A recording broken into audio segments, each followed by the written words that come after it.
What do you believe? Because it is our beliefs that determine our behavior. Your destiny is linked to your identity.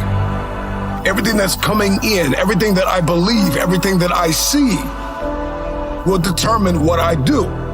This is why the dark room is so important. Like, if I don't put the work in, if I don't do what is required behind the scenes, I'll never step in public authority. If nobody's told you today, let me be the first to tell you, every single person listening to me is standing at the precipice of the greatest decision they could ever make in their lives. For years, decades, generations, families will struggle. Centuries go by in a bloodline, and people, fathers and mothers, make the same mistakes until all of a sudden within a bloodline, somebody makes the decision to press a reset button. And I just want to ask anybody listening to me, why not you? Why not you? Why can't you be the person that changes everything?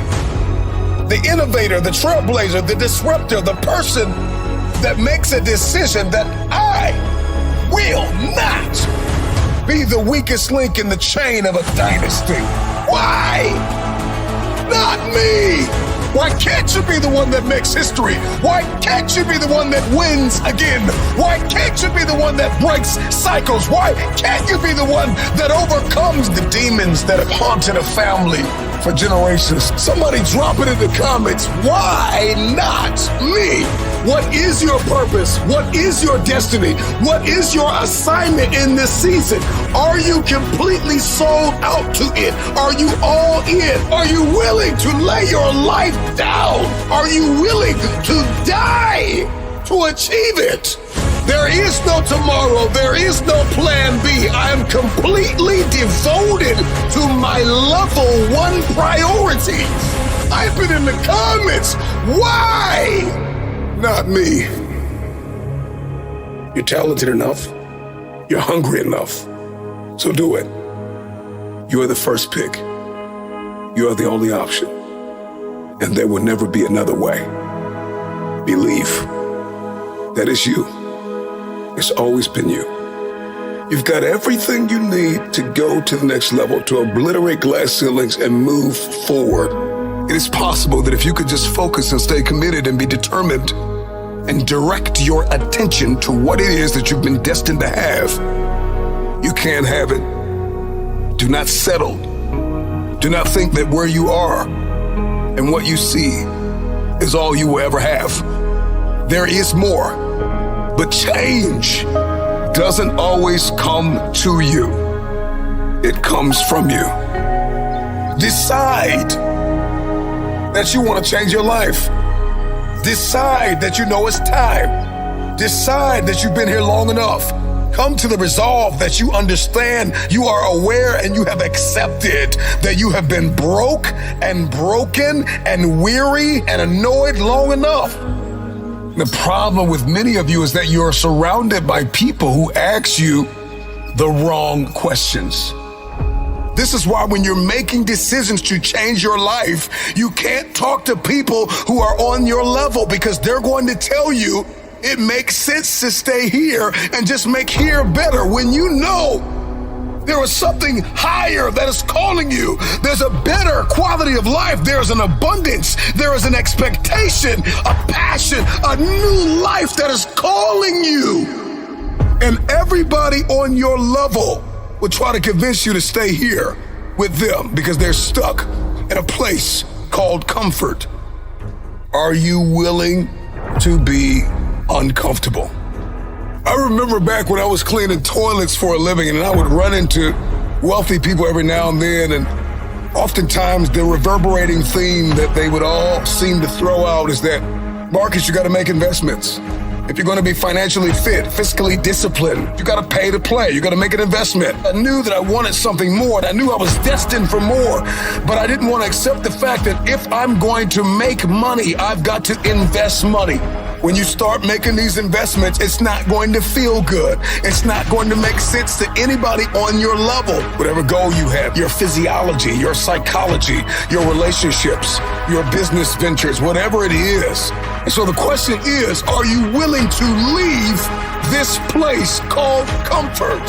Are you aimed? Are you targeted? Do you believe that you have what it takes to pay the price? But more than that, can you handle the pain that comes with paying? It is not going to be comfortable. Are you willing to walk in not only uncomfortability, but are you willing to walk in uncharted territory? This means that I'm going to a place I've never been, and it's not going to feel good in the beginning, in the genesis, when we're first getting started. But eventually, if I stay committed, I'll see a harvest. If you're going to reap a harvest, if you keep sowing sparingly, you will reap sparingly. But the moment that you understand that there is a price to pay to get where you want to be, it will cost you dearly. It don't feel good right now. I don't like it. I want to leave it. I want to throw in the towel. I want to walk away from it all. But I've got to be able to see the power of what lies ahead. Today's pain is tomorrow's power. The new life that you want, that you hold in your head, that you only dream of, it will cost you your old life. I got everything I need to go to the next level.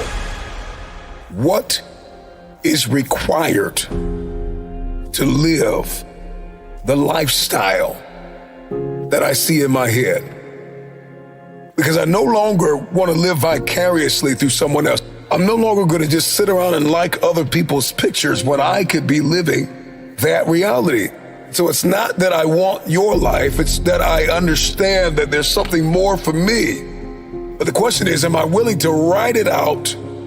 Am I willing to see it, dream it, count up the cost, and then pay the price? Most of us are not willing to pay that price. And so we just go on living in the mundane, living in the monotony, living in a place where our money's unpredictable and our relationships are unpredictable. We're living in anxiety and stress. All of you listening to me have the opportunity to be excellent in every sphere and room and arena that you walk in. Do you know why you want to change? Because once you get a why, you become dangerous. You are a person of vision and valor and discipline. You got this thing. Why not you? Stop looking for everybody else to do it. Stop looking for everybody else to support it. Believe in it, to hand it to you, to point you in the right direction. You have everything you need right now in this moment to take a step forward. You've got to stop waiting for the opportunity to come along. And you've got to learn to master the art and the privilege of creating the opportunity. Stop limiting yourself to what can come to you and focus on what needs to come from you to create, to pioneer, to trailblaze. The question that many people fail to ask is not where do I get the money to get the life, but who must I become to attract the money to get the life? And so we need to define who it is that we must become. Who do you need to become to start the business, to move into the new location, to start traveling, to make new friends, to take up new hobbies and new investments and endeavors, to impact? Who are you going to have to become? You got to identify those things that are holding you back, the places, the people, and the mindsets that are telling you you're not enough, it will not work, turn back, go back home. Who you must become is directly associated with what you have been called to do. Do you know why you want to change? Because once you get a why, you become dangerous. Why do you sweat? Why are you bleeding for it? Why are you sacrificing? Why are you pushing yourself and testing the limitations of your soul? Why are you working so hard? Why are you changing your belief systems? Why? Not you.